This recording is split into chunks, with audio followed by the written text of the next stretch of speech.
I wanted to take a look at the Smithsonian Institution.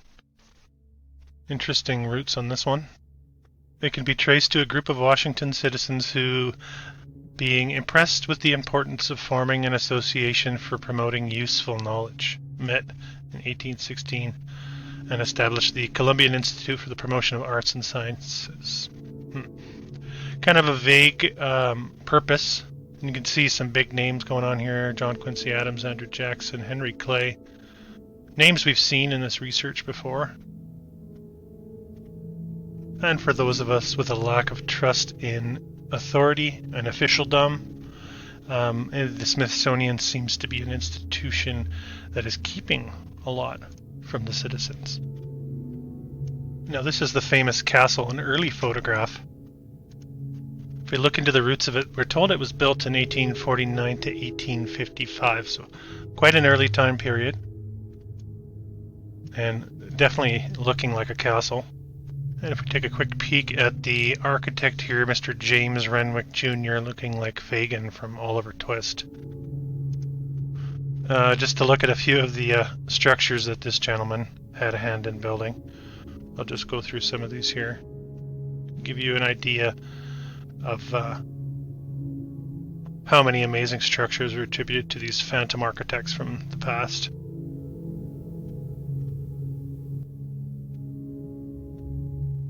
Funny story with this one too. Initially it was supposed to be built with white marble, then yellow sandstone, and then they finally settled on this Seneca red sandstone that you're seeing. We have an early rendering of the castle.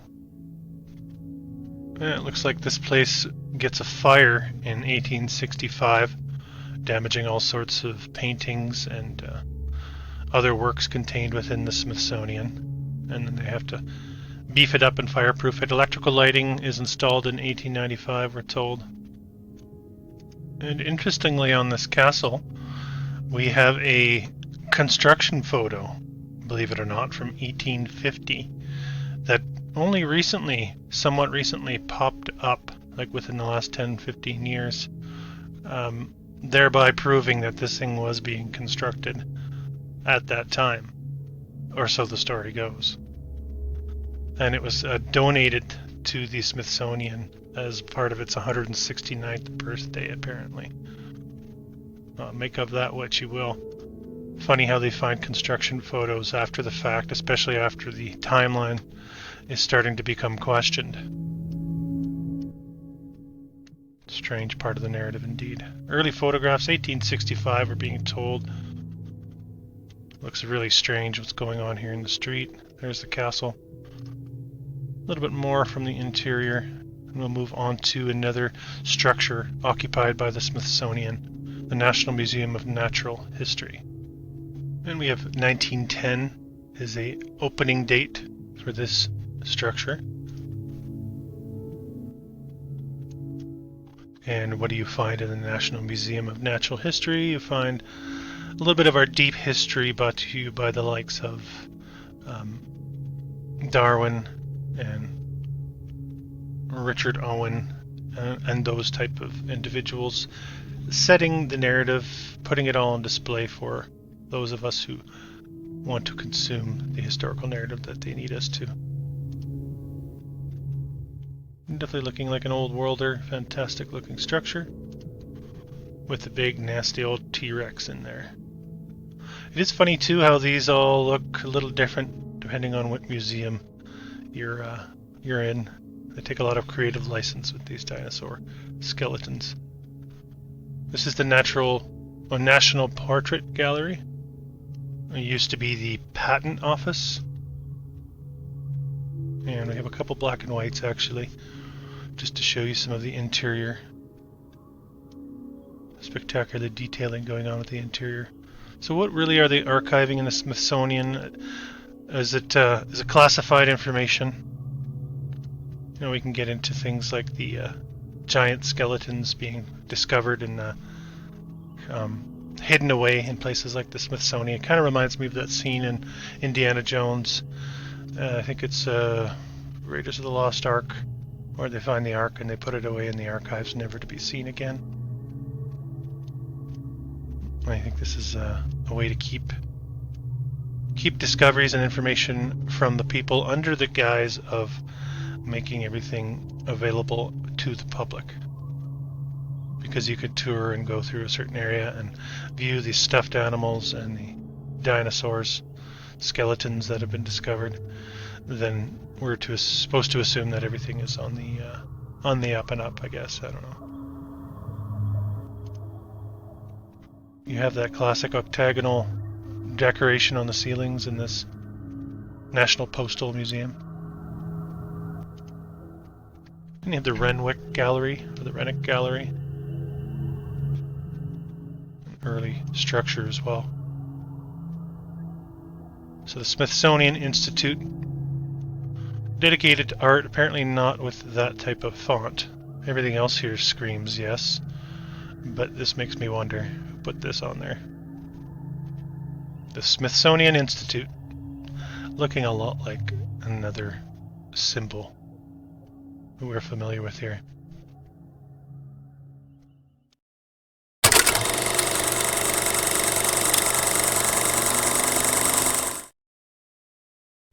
In this segment, I wanted to shine a light on a couple of architects of the narrative, if you will. This is Sir George Gilbert Scott, a British architect from the 1800s. Here you can see him with his trusty compass in hand.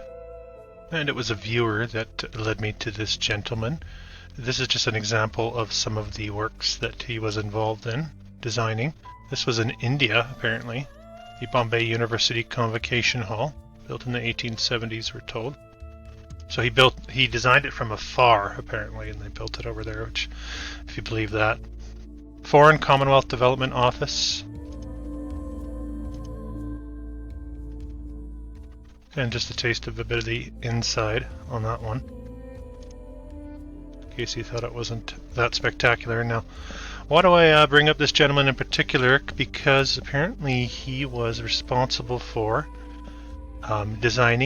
either designing or renovating up over 800 buildings during his tenure as an architect. He lived to the age of 66, so I guess we can give him about 45 years generously as an architect to start putting all of these structures together.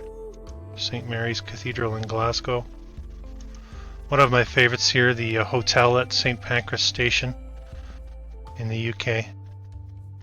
Truly spectacular looking structure. I have featured this in a live broadcast in the past. And there's just a little taste of the interior, and there we are looking from above, the train station behind it. And the main building at the University of Glasgow as well. Supposedly from his hand do we get this work. Looking very old, this structure. And we'll do a little scroll through the wiki page just to see what else he's responsible for. I have a long list of honors, family, pupils, books. Let's get to the architectural work. Public buildings. Now this is interesting. The early years, he's big on the old workhouses, which we don't get much photos of. Supposedly just big brick structures that he's cutting his teeth at. This is in the 1830s, so in his early 20s, in his formative years, if you will. They have him designing and building a lot of these houses, jails as well. Getting pretty good here as he enters into his late 20s. He's designing jails. We've got an orphans asylum, of course, and the memorials as well. Another jail, lunatic asylum. The list goes on. We've just barely scratched the surface here. What else do we have? Town halls. Long list of accolades. The General Infirmary in Leeds. Let's move along to domestic buildings. We won't see a lot of photos. Again, you have this long list of buildings reaching into the 1860s. There's an example, the Walton Hall. No big deal for this guy. I don't know how many a year does that mean he was pumping out. And it gets better. We'll keep going here. This is still the long list of amazing structures. Oh, he had a hand in that one too. I wonder what all these look like. I could have gone in depth with this guy for hours, to be honest with you. Churches. Let's quickly roll through the churches. See what they give us here on the Wikipedia. There's a church. There's a church.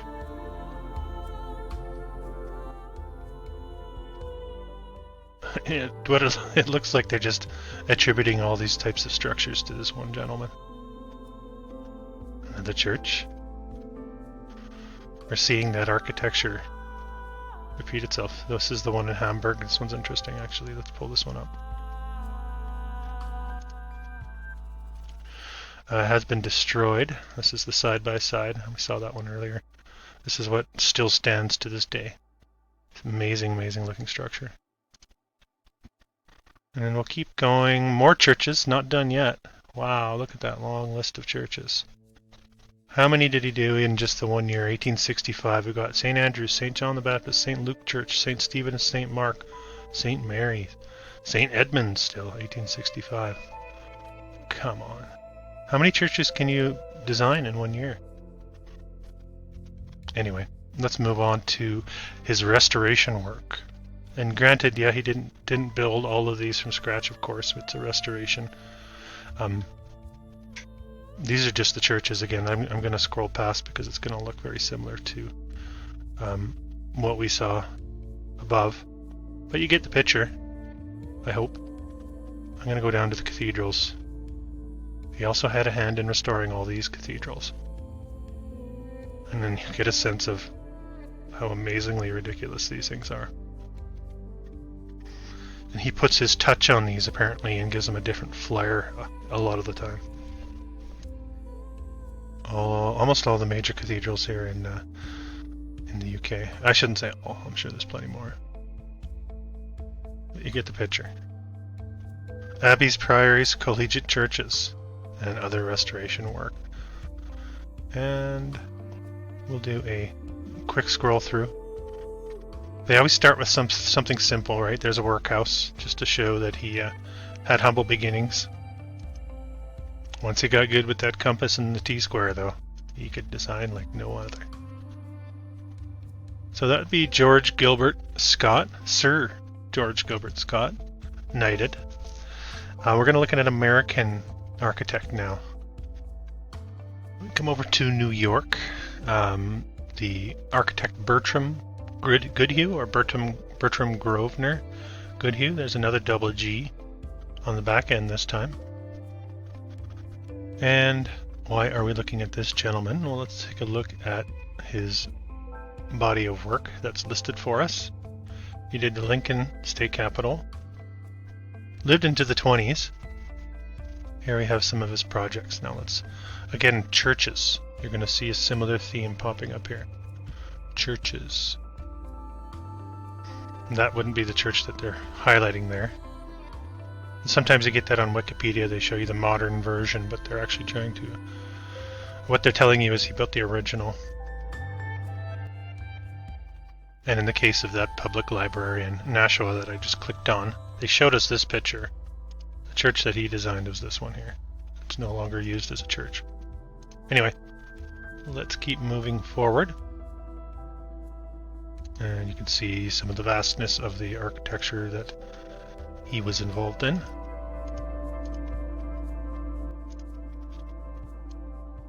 And of course some suspicious names popping in, as they tend to do. You're seeing that similarity of an architecture, right? So similar, but we have a timeline moved up into the early 1900s rather than in the UK, where it's in the mid 1800s. So I thought I would highlight that here in this segment, just to show you how that works often with the architects. And it really is just poking around on Wikipedia. You can find all sorts of interesting anomalies, let's say.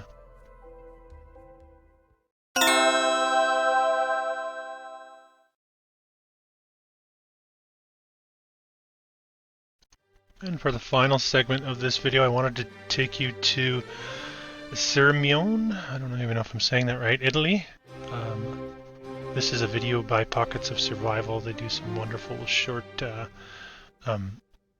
aerial video of places in the realm that look like they've been destroyed by cataclysm, and they do a great job of highlighting that, as you can see here. So if you want to watch that video, check them out over there and give them a sub. And here we are on the Google Maps. You can see in the northern regions, again, getting close to the mountains. And you have a lake, and Sirmione is a resort town on the southern bank of this lake here, Lake Garda, known for its thermal baths and Rocca Scaligera, medieval castle overlooking the lake. Very interesting formation, as you can see, and we're going to take a closer look at some pictures that I've gathered, and we're going to look at this through the lens of post-cataclysm remains. Now, conventional history will tell us that the castle was first built as a Roman building and then was rebuilt in the 13th century at the bidding of the lord of the town of Verona. So a likely story, then it was made as a fortress, blah blah blah. I think it's quite obvious what we're looking at here is post-cataclysm remains from the old world. And here's why I think that. It's our first example of the tower, and you can see the mixed mediums going on here in the structure itself. And if you're at all familiar with meltology, post-cataclysm remains, and the research of post-cataclysm remains, I should say, you'll know that what we're looking at here is not the original building material. The original building material would look much more like the red brick we're seeing here, and that this is some sort of cooked out variation of what remains after the fact. And you get also all sorts of different size, what we'll call stones and rocks, and it really being built right into the land itself. This is a good one as well. You can see some sort of blistering going on here, and going right into the water as well. So what, the Romans made it, and then over 1,000 years later, almost 1,500 years later, depending, the local lord of the town decides to beef up the fortress and use it after letting it sit there for 1,000 years. That would be the Dark Ages, right? It's the Dark Ages because they don't want us to know about them, and they probably made up a lot of that time.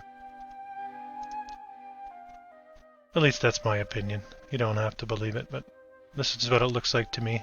And we're getting to the bottom of a mystery here, I think, by looking a little closer at some of this stuff. And again, you could see mixed mediums here. Let's look a little closer. You can see how the medium changes here. This looking much more what we might call volcanic. And then you could say maybe they found a bunch of volcanic rock and decided to finish it off by stacking it with volcanic rock. Then you have a little line in there as well, which doesn't make sense. And this looking like, I don't even know. Clearly, in my mind, to my eye, post-cataclysm. And now this is one of the ones that really struck me when I first found this location.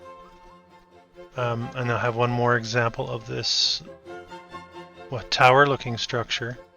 You can even see almost remains of something up here as well, looking like this. This built right into the cliffside. Not making a lot of sense. You'll see that again, and we'll talk about that a little bit more as we move forward. Again, you can see as we zoom in closer. And now are you going to say that this was just built up as supports? You can see the horizontal lines here and the changing of matter itself, I would suggest. It gets a little fuzzy when I zoom in, but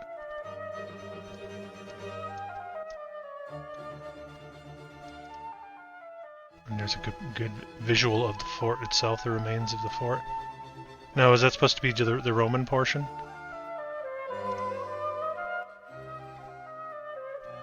There.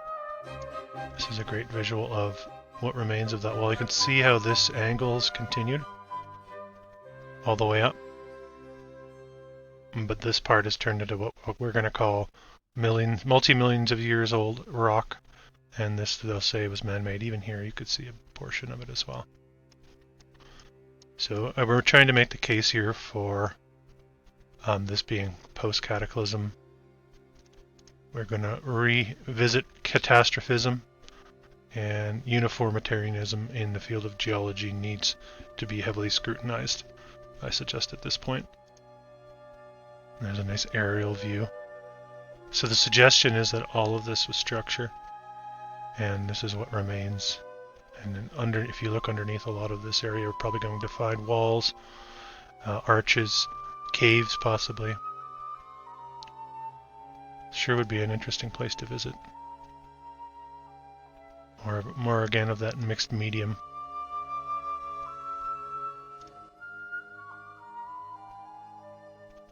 Very difficult to tell the difference between a wall and natural.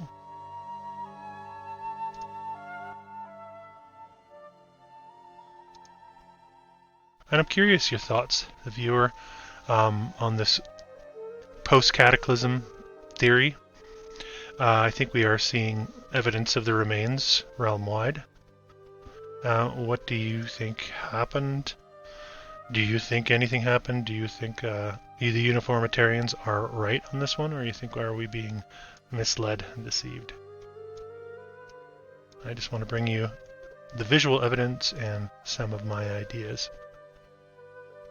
But I'd be curious to hear yours, and then of course you have to ask the question, why are the schools, why have the schools for 200 years now been pushing a singular thought on geology and history and all the rest of it? Why do you think that is? And is that to benefit us, or is that to obscure the truth of what may have happened in the past? So Sirmione, Italy. Looks like a wonderful place to take a vacation, doesn't it? Thanks for watching.